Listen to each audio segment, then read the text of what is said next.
Hi friends, welcome to secret of the soil and kitchen. మనం పాడేసే వస్తువులతో కూడా ఇంటిని నీట్గా డెకరేట్ చేసుకోవచ్చు. ఈరోజు నేను ఫ్లవర్ వాష్ చేస్తున్నాను. ఎలా చేయాలన్నది చూసేద్దాం. దానికన్నా ముందుగా నేను చేసిన ఫ్లవర్ వాష్ కనుక మీకు నచ్చినట్లయితే లైక్ చేయండి, షేర్ చేయండి, మా ఛానల్ సబ్స్క్రైబ్ చేసుకోండి. ఇప్పుడు నేను దీనికోసం ఈ ఫ్లవర్ వాష్ చేయడం కోసం నేను పిస్తా పప్పు షెల్లను తీసుకుంటున్నాను. ఇవి గాజు సీసాలు. ఈ గాజు సీసాలు అన్నది మేమైతే బాదం పాలు తాగేసిన తర్వాత పాడేస్తాం కదా, అవి సీసాలండి. పాడేయకుండా పక్కన పెట్టాను. ఇవి మనం ఎలా చేయాలని చూసేద్దాం. ముందుగా నేను పిస్తా పప్పు షెల్ తీసుకుని పక్కన పెట్టుకున్నాను. చూసారు కదా, ఇలా అన్నీ కూడా చేసి పక్కన పెట్టిన తర్వాత ఇదిగోండి సీసాలు. దానికి ఉన్న కవర్ తీసేసాను అనమాట. ఇలా పైన చూడండి, అది మా అబ్బాయి ఇలా కొట్టగా ఓడిపోయింది, దానికి లేదు. అయినా బాగానే ఉంది కదా అనేసి దానికి కూడా పెట్టేస్తున్నాను. ఈ గొమ్మండి, ఇదే గొమ్మని అవసరం లేదు. మీ దగ్గర ఏదైనా సరే గొమ్మ ఉంటే మాత్రం అది యూజ్ చేసుకోవచ్చు. ఇలా గొమ్మంతా కూడా ఇలా సీసాలకు అంటించేసి ఇలా షెల్స్ అన్నీ కూడా ఇలాగా మొత్తం లైన్ వైజ్గా అంటించేసుకోవచ్చు. ఫ్లవర్ వాజ్లో పెట్టడానికి పువ్వులు అవి కూడా మన ఇంట్లో పువ్వులు ఏ పువ్వులు పూసినా సరే మనం అందులో ఫ్లవర్ వాజ్లో పెట్టుకోవచ్చు. చాలా ఫ్రెష్గా అనిపిస్తుంది. మనం చూడగానే కూడా మనకి హాయిగా అనిపిస్తుందండి. చాలా అందంగా కూడా ఉంటుంది. ఫ్లవర్ వాజ్లో కొద్ది వాటర్ వేసి ఆ వాటర్లో అందులోని మనం పువ్వులు అవి కూడా పెట్టుకోవచ్చు. నేనైతే యాప్ పువ్వు పెట్టానండి. యాప్ అది వాసన చాలా బాగుంటుంది కదా. నేను అందులో కొద్దిగా వాటర్ వేసి ఫ్లవర్ వాజ్లోని అప్పుడు యాప్ పువ్వు పెట్టాను.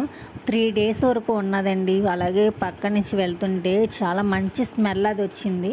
చూసారు కదా, ఇలా మొత్తం పెట్టుకున్న తర్వాత కిందని కూడా మనం గమ్ము రాసుకొని పెట్టుకోవాలి. మొత్తం అంతా ఒకసారి గమ్ము రాసేకండి. ఏంటంటే ఆరిపోతుంది, మొత్తం ఆరిపోతాయి. కాబట్టి మనం ఇలాగా కొద్దిగా మనం ఒక లైన్కి సరిపడగానే గమ్ము రాసి మొత్తాన్ని కూడా ఇలా అంటించేసుకుంటున్నాను. ఇలా మొత్తాన్ని అంటించుకున్న తర్వాత మళ్ళీ నెక్స్ట్ ఇంకో దానికి కూడా నేను అంటించేసుకున్నానండి. మొత్తం అన్నిటికి నేను 2 ఆటలకి అంటించుకున్న తర్వాత ఇంకా కొద్దిగా ఉండిపోవడం వల్ల నేను ఇంకో దానికి కూడా పై దానికి కిందన కొద్దిగా అంటించుకొని పక్కన పెట్టుకుని అలా 3 ఆటలని చేసుకుంటున్నాను. చూసారు కదా, ఇలా మొత్తం అయిపోయిందండి. ఇంకో 3వ దానికి పైన కిందన వచ్చింది, ఇంకా కొద్దిగా ఉంది. కానీ అయినా సరే నేను పురికాస్ తీసుకుంటున్నాను. మనం జడలుకుంటాం కదా, జడలుకున్నట్టుగానే ఇది అల్లేసుకోవాలండి. నేను పురికాస్ తీసుకొని మొత్తం అంతా ఇప్పేసుకున్నానండి. దీనికి ఇప్పేసుకున్న తర్వాత 2 days చొప్పున నేను తీసుకుని అల్లుకుంటున్నాను. అలాగా 3 తీసుకుని లైన్లు కానీ ఇలాగా దగ్గరగా గట్టిగా నొక్కిపెట్టి అల్లుకోవాలి.